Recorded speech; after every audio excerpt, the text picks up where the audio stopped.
BBC বাংলার সান্ধ্য অধিবেশন প্রবাহতে আপনাদের স্বাগত। আজ আপনাদের সাথে লন্ডন স্টুডিও থেকে আছি মানসী বড়ুয়া। বাংলাদেশের সর্বশেষ গুরুত্বপূর্ণ আপডেট সংবাদ আপনাকে স্বাগত। শুরুতেই সংবাদ শিরোনাম, পরে বিস্তারিত। প্রথমেই জানাবো আমাদের হাতে থাকা সর্বশেষ গুরুত্বপূর্ণ সবথেকে তাজা আপডেট সংবাদ। ভোলায় জামাতের গণসংযোগে বিএনপির হামলা, আহত 10। ভোলার দৌলতখান উপজেলায় জামাত ইসলামের নির্বাচনী গণসংযোগ চলাকালে হামলা করেছে বিএনপির সন্ত্রাসীরা। এ সময় জামাতের অন্তত 10 জন নেতাকর্মী গুরুতর আহত হয়েছে। আজ উপজেলার মেদোয়া ইউনিয়নের মুন্সিরহাট গ্রামে এই ঘটনা ঘটে। এরপর জানাবো র্যাবের নাম পরিবর্তন। র্যাপিড অ্যাকশন ব্যাটালিয়ন র্যাবের নাম পরিবর্তনের সিদ্ধান্ত নিয়েছে অন্তর্বর্তীকালীন সরকার। নতুন নাম স্পেশাল ইন্টারভেনশন ফোর্স বা SIF। আজ 3 ফেব্রুয়ারি দুপুরে সচিবালয় আইনশৃঙ্খলা সংক্রান্ত কোর কমিটির সভা শেষে স্বরাষ্ট্র উপদেষ্টা লেফটেন্যান্ট জেনারেল অবসরপ্রাপ্ত মোহাম্মদ জাহাঙ্গীর আলম চৌধুরী এইসব তথ্য নিশ্চিত করেছেন। এদিকে গাজীপুরে সড়ক ও রেলপথ অবরোধ, যান চলাচল বন্ধ। উপসহকারী প্রকৌশলীদের জন্য 10তম গ্রেডে বরাদ্দ রাখার পরিবর্তে এখন BSc ইঞ্জিনিয়ারদের জন্য 10তম গ্রেডের 33% কোটা করেছে সরকার। এই কোটা বাতিলের জন্য আবারও আন্দোলন শুরু করেছে ডিপ্লোমা ইঞ্জিনিয়ার্সরা। এবারে জানাবো পচা রাজনীতি নয়, বরং 24-এর যুব সমাজ পরিবর্তন, বললেন জামাতের আমির। পচা রাজনীতি এদেশে আর হতে দেয়া হবে না। আগামীর নতুন বাংলাদেশ গড়ে তুলতে হবে 24-এর পরিবর্তনের মধ্য দিয়ে বলে জানিয়েছেন বাংলাদেশ জামাত ইসলামের আমির ডক্টর শফিকুর রহমান। এবং সর্বশেষ জানাবো গণভোটে হ্যাঁ বিজয় হলে ইনসাফের বাংলাদেশ হবে, বললেন সাদিক কায়েম। ঢাকা বিশ্ববিদ্যালয়ের কেন্দ্রীয় ছাত্র সংসদ ডাকসুর ভিপি সাদিক কায়েম বলেছেন, গণভোটে সবাইকে হ্যাঁ ভোটের পক্ষে রায় দিতে হবে। তাহলে আগামীর বাংলাদেশ সবথেকে বেশি সমস্যাগুলোকে মোকাবেলা করা যাবে। আগামীর বাংলাদেশ গড়ে তুলতে হবে আমাদেরকে সুন্দরভাবে। সেজন্য আমরা নিজেরা আরও বেশি দায়িত্বশীল ভূমিকা পালন করব বলে জানিয়েছেন তিনি। প্রিয় দর্শক, এতক্ষণ শুনছিলেন সংবাদ শিরোনাম, এবারে বিস্তারিত। তবে তার আগে বন্ধুরা অনুরোধ থাকবে এই সংবাদটিকে একটি লাইক দিন। এই চ্যানেলে আপনি নতুন হয়ে থাকলে আমাদের সংবাদটি দেখতে দেখতে চ্যানেলটি সাবস্ক্রাইব করে রাখুন। কমেন্ট করে বন্ধুরা আপনার মূল্যবান মতামত জানিয়ে দিন আপনি বিশ্বের কোন দেশ থেকে বা বাংলাদেশের কোন স্থান থেকে আমাদের সংবাদটি দেখছেন এবং শুনছেন। আর বন্ধুরা, সংবাদটি আপনার সোশ্যাল মিডিয়া ফেসবুকে শেয়ার করে বন্ধুদেরও দেখার সুযোগ করে দিন। গাজা যুদ্ধে আপনি যদি নিরীহ ফিলিস্তিনিদের ভালোবেসে থাকেন, কমেন্টে ইয়েস লিখে পুরো বিশ্বকে জানিয়ে দিন। এবারে বিস্তারিত।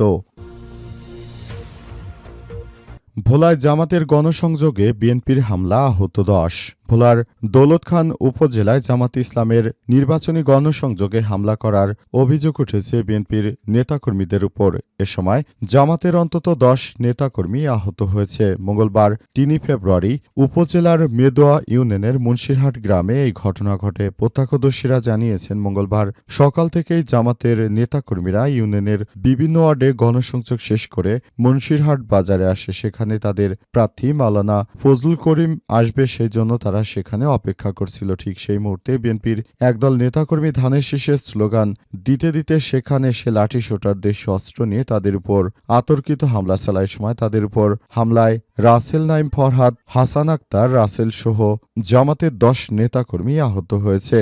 আহতদের উদ্ধার করে স্থানীয় চিকিৎসা দেয়া হলেও 3 জনের অবস্থা গুরুতর দেখে তাদেরকে ভোলার সদর হাসপাতালে পাঠানো হয়েছে। যদিও হামলার ঘটনা অস্বীকার করে স্থানীয় বিএনপির নেতারা উল্টো জামাতের দিকে অভিযোগ তুলেছেন। তারা ধানের শীষের স্লোগান দিয়ে সেখান দিয়ে যাওয়ার সময় তাদেরকে দেখে জামাতের নেতাকর্মীরা কটূক্তিমূলক স্লোগান দেয়। এ সময় দুই পক্ষের মধ্যে কথা কাটাকাটি হয়েছে। এদিকে সংঘর্ষের খবর পেয়ে ঘটনাস্থলে ছুটে যায় নৌবাহিনীর সদস্যরা এবং পুলিশের সদস্যরা। সেখানে তারা পরিস্থিতি শান্ত করলেও এখনও ওই এলাকায় থমথমে অবস্থা বিরাজ করছে।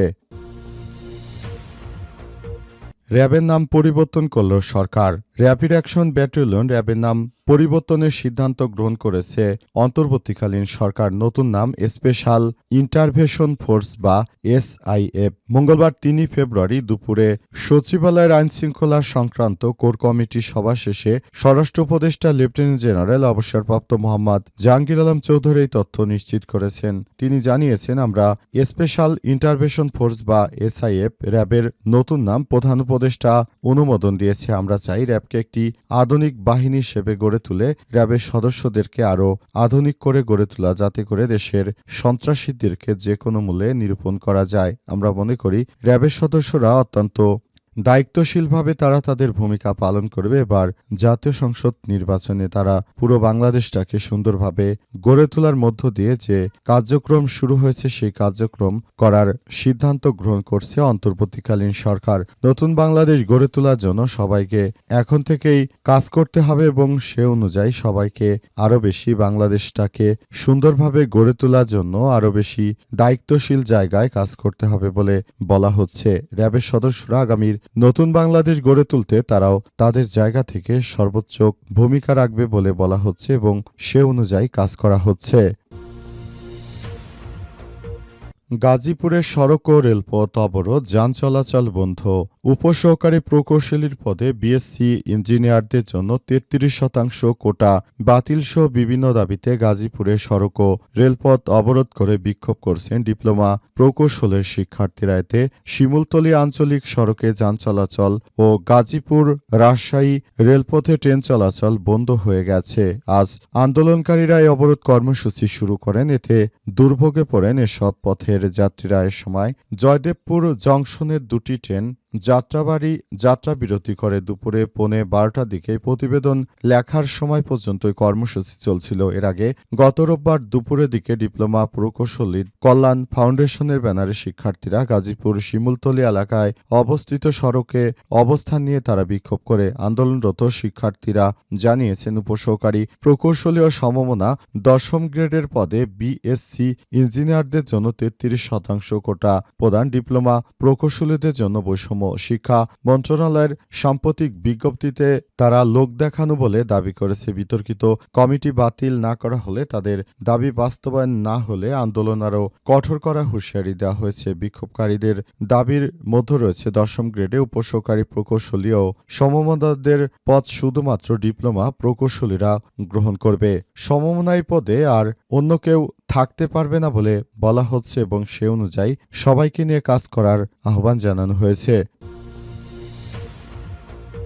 পচা রাজনীতি নয়, 24-এর যুব সমাজ পরিবর্তন, বলছে জামাতের আমির। পচা রাজনীতি নয়, 24-এর যুব সমাজ পরিবর্তন চায় বলে মন্তব্য করেছেন বাংলাদেশ জামাত ইসলামের আমির ডাক্তার শফিকুর রহমান। আজ বেলা 11টায় কিশোরগঞ্জের কটিয়াদি কলেজ মাঠে 11 দলীয় জোটের নির্বাচনী জনসভায় এমন মন্তব্য করেছেন তিনি। শফিকুর রহমান বলেন, আমরা নোংরা রাজনীতি আর করতে চাই না। আমরা চাই বাংলাদেশ একটি মানবিক মর্যাদায় অধিষ্ঠিত হোক। আমরা চাই বাংলাদেশ বিশ্বের দরবারে উন্নত শির নিয়ে স্বাধীন ও সম্মানজনক রাষ্ট্র হিসেবে দাঁড়াক। আমরা চাই বাংলাদেশ যেন আগামীর নতুন বাংলাদেশ হিসেবে গড়ে তোলা যায়, সে অনুযায়ী আমরা কাজ করছি বলে জানিয়েছেন বাংলাদেশ জামাত ইসলামের আমির ডাক্তার শফিকুর রহমান। তিনি মনে করেন, বর্তমান যে কর্মকাণ্ড শুরু হয়েছে এতে করে বাংলাদেশ জামাত ইসলামের নেতাকর্মীরা আরও বেশি দেশের প্রতি দায়িত্বশীল ভূমিকা পালন করা যে সুযোগ পেয়েছে, সেই সুযোগকে তারা কাজে লাগে আগামীর একটি সুন্দর বাংলাদেশ গড়ে তুলতে চায়। তারা চায়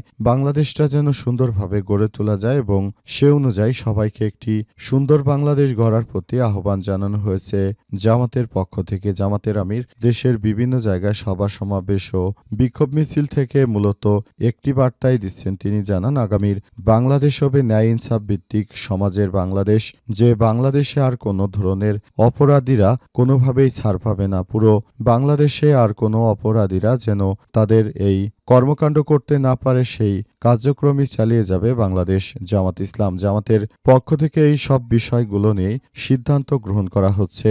অন্তর্বর্তীকালীন সরকারের প্রধান উপদেষ্টা প্রফেসর ডক্টর মোহাম্মদ ইউনূসের সরকার যে নতুন বাংলাদেশ গড়ে তুলতে চায়, জামাত ইসলামও একইভাবে বাংলাদেশকে রিপ্রেজেন্ট করতে চায় এবং বর্তমান সময়ে বাংলাদেশটাকে সেভাবেই গড়ে তোলার মধ্য দিয়ে আমাদেরকে আরও এক ধাপ এগিয়ে যেতে হবে বলে বলা হচ্ছে। আগামীর ইসলাম ভিত্তিক বাংলাদেশটাকে সুন্দরভাবে গড়ে তোলার এখনই সময় এবং সে অনুযায়ী সবাইকে সুন্দরভাবে আগামীর বাংলাদেশ পরিচালিত করতে হবে।